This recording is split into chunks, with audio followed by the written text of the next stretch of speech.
Un cordial para todos los presentes en esta plataforma virtual. Nos corresponde explicar la temática de la dialéctica desde Parménides hasta Marx. Esta temática va a estar orientada por nuestra compañera Liliana Verónica Cortés Bocanegra y quien les habla, Margarita Cano Andrade. Vamos a iniciar este conversatorio, este diálogo con nuestra compañera acerca de la temática en referencia, pero vamos a iniciar contándoles a ustedes acerca del concepto básico de lo que es la dialéctica. Y para ello quiero contarles que desde la antigüedad se entendía la dialéctica como el proceso dialógico donde se aclaraba, se sustentaba y se refutaba argumentaciones, conceptos para llegar a una realidad o a una verdad. Y en la modernidad, por supuesto, se interpreta como la forma en que está constituida la realidad. La dialéctica inicia desde Parménides y se puede expresar como el arte del diálogo. Inició por allá en el año 540 hasta el año 570, tuvo su origen en la antigüedad griega y se puede definir como el método dialéctico que constituye el método científico del conocimiento de Kant. La dialéctica es el espacio para dialogar, el arte de debatir las ideas, de confrontar, de argumentar, y también es la técnica conocida de filosofar. Entonces entendíamos que en la antigüedad la dialéctica es el arte de lograr las verdades, descubriendo desde cada una de las posiciones o postulados que tenía cada uno de ellos, o tenemos cada una de las personas. Ya cuando entramos a Heráclito, considerado el padre de la dialéctica presocrática, en la contradicción, que la contradicción no paraliza, sino que por el contrario dinamiza las cosas y cada uno nos lleva a un lado. O sea, una cosa va empujando la otra y así sucesivamente. Y las cosas o son o no son, hoy están, mañana no pueden estar, o sea, aparecen o pueden desaparecer también. Aristóteles nos decía que es un proceso racional, o sea, la dialéctica es un proceso racional que está conectado con la lógica.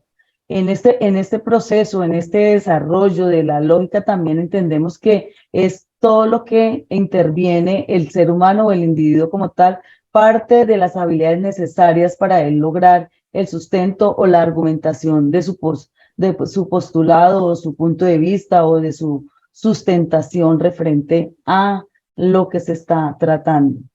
En lo que estábamos en Aristóteles, ya con Platón, es un proceso intelectual que permite llegar a través de los significados de las palabras. Entonces Platón usó como método para llegar a la verdad, para someternos en temas de preguntas y respuestas, como en un cuestionario. Si hay una posición, tiene que haber como una respuesta. Si hay un enunciado, hay que haber una respuesta. Ese era como el planteamiento de Platón, que usó la dialéctica como el método para llegar a lo que se pretendía obtener o a llegar a la verdad.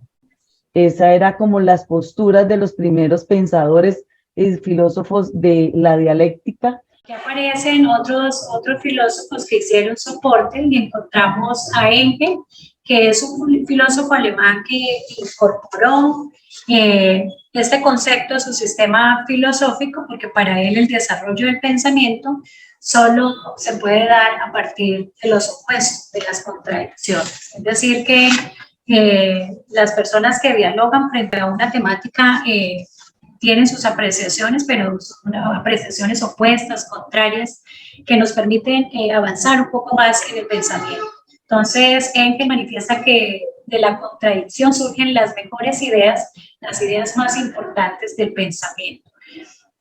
Para Engel, con Engel aparece la dialéctica hegeliana, aparecen unos términos que son muy importantes que los resaltemos en este diálogo, y es que aparece un primer momento que él lo denomina tesis, que es la posición inicial de ese diálogo reflexivo, y hay un segundo momento que se llama la antitesis, que es la demostración de sus problemas y las contradicciones que pueden existir, pero puede haber también un tercer momento, o sea, es decir, la tesis y la antitesis genera un tercer momento que es la síntesis, en donde ya se puede apreciar una negociación de las negociaciones, es decir, la nueva comprensión del problema a la que se llega a partir de la contraposición de las dos primeras partes.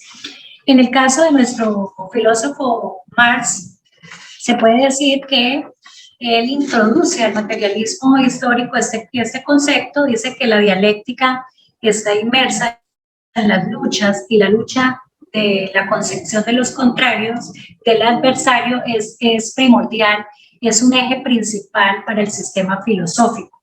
Es decir, que él entendía que la historia estaba dada por la lucha de clases sociales con intereses materiales contrapuestos, de cuya confrontación pueden surgir cambios muy importantes para la historia y para la realidad de nuestro contexto.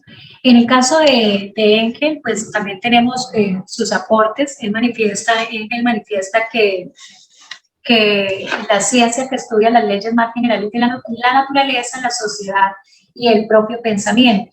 Pero no podemos descartar el referente que da Jean Sartre, que es un filósofo científico contemporáneo, que él discutía muchísimo acerca de la idea de la dialéctica como método, porque él sostenía que la dialéctica no era un método adecuado para obtener conocimiento de la naturaleza. Por esa razón surge el libro de la crítica de la razón de la dialéctica, y fue precisamente escrito por Sartre. Se nos quedarán muchos pensadores sobre la dialéctica, pero vamos a hablar de manera sintética sobre las leyes de la dialéctica. Nos encontramos con la primera ley de la dialéctica, que es la unidad y lucha de contrarios. Entonces, ¿qué entendemos por eso? Que todo en la naturaleza está compuesta por parejas o por dos que residen en la materia y están continuamente en la lucha del movimiento o de cambios o de mejoramientos. Pienso que siempre está evolucionando, siempre está en un proceso de evolución constante. Encontramos también la segunda ley, que es la de conversión de la cantidad y la cualidad, y viceversa. El aumento de la disminución de la materia que transforma la cualidad, lo que supone que es un progreso. O sea, siempre que haya una transformación, siempre se está viendo como si hay una mejora, como si siempre estamos evolucionando, siempre estamos mirando hacia adelante y no retrocediendo. Y por último tenemos la ley de la negación, que negar no significa simplemente decir no, o aclarar lo inexistente de una cosa, o destruirla totalmente o de algún modo. Por el contrario, entendemos que la negación siempre va a estar presente como en todo proceso investigativo o en toda postura. Ya lo hablaba Margarita sobre la tesis, antitesis y la síntesis que nombraba Hegel en su momento, y que algunas posturas aún se sostienen en la modernidad. Podemos hablar también de la dialéctica de lo metodológico. Se dice que la dialéctica de lo metodológico es la concepción de la manera como miramos la realidad, de aproximarnos a ella para conocer, para explorarla de una manera más a fondo, y buscar de esa misma manera cómo podemos hacer la intervención. Es una manera integral de pensar y de vivir una filosofía o una postura. La concepción metodológica dialéctica entiende la realidad como un progreso histórico. Siempre está en una constante evolución, siempre estamos en un proceso de mejora continua.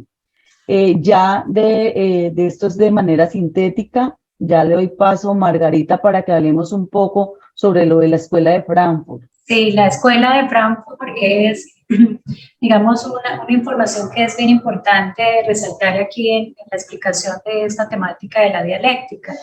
La Escuela de Frankfurt fue conformada por muchos pensadores que iniciaron sus estudios en torno a la teoría marxista, para luego ellos hacer una reflexión mucho más crítica acerca de las sociedades industrializadas. Entonces, esta escuela se dedicó a refutar, a estudiar varios aspectos de la vida, como la parte social, la parte económica, la parte cultural, y con la Escuela de Frankfurt, con estos estudios que se realizaron, se puso en crisis el concepto de la razón y de la teoría tradicional, y surgió lo que se denominó la teoría crítica, que establece un diálogo entre varios filósofos, entre ellos Engels y Marx. Entonces, eso con relación a lo de la Escuela de Frankfurt. Luego viene un texto importantísimo que dice: el devenir histórico conduce a la evolución de las clases sociales y se establece una nueva sociedad que surgirá después de la revolución industrial. Ya para ir cerrando con la temática, quiero expresar de que en la dialéctica todo está unido y hay una conexión universal, es decir, que todo cambia y la realidad está en constante transformación. El aprendizaje, el proceso de pensamiento, de contextualización de conceptos, el conocimiento está en constante movimiento, en constante actualización, y la invitación muy especial de la dialéctica es precisamente que nos podamos reconvertir, podamos actualizar todo ese tipo de conocimiento, de buscar una explicación de las contradicciones y de los conflictos en la sociedad, de este punto que es tan complejo, la naturaleza, el ser humano, el hombre como tal, la existencia como tal. Cierro con una de Aristóteles que encontré que me pareció muy diciente para esta actividad, y la educación es un ornamento, en la prosperidad y un refugio en la adversidad. Pienso que la educación siempre va a estar presente en nuestro diario vivir. Muchas gracias. Gracias, Vero.